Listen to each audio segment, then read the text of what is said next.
افغان طالبان کا کلمہ طیبہ کے سائے میں امریکی CIA اور اس کے حواریوں پر شدید مالی حملہ۔ ناظرین، اس تعارفی لائن کے مطابق طالبان نے واقعی CIA اور اس کے حواریوں پر شدید حملہ کیا ہے۔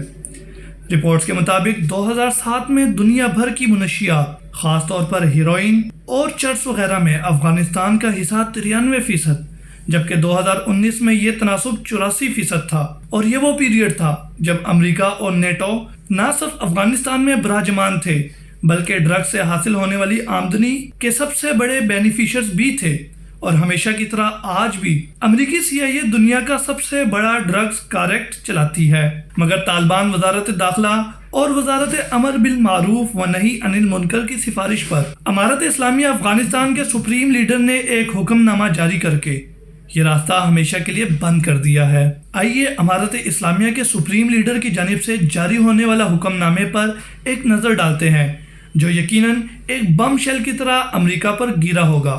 یہ حکم نامہ کچھ اس طرح سے ہے۔ امارت اسلامیہ افغانستان کے سپریم لیڈر نے پوسٹ اور دیگر تمام اقسام کی منشیات کو ممنوع قرار دیا ہے۔ امارت اسلامیہ افغانستان کے سپریم لیڈر کی جانب سے تمام افغان شہریوں کو مطلع کیا جاتا ہے کہ پورے ملک میں پوسٹ کی کاشت ممنوع قرار دی گئی ہے۔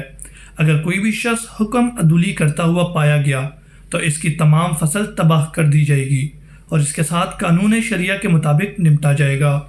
اس طرح ہر قسم کی منشیات جیسے شراب، ہیروئن، ٹیبلٹ کے، حشیش وغیرہ کے استعمال، ٹرانسپورٹیشن، تجارت اور تمام اقسام کی برآمدات اور درآمدات بشمول افغانستان میں منشیات کی صنعتی پیمانے پر تیاری سختی سے ممنوع قرار دی جاتی ہے۔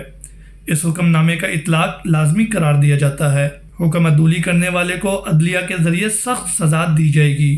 اعلان ختم ہوا۔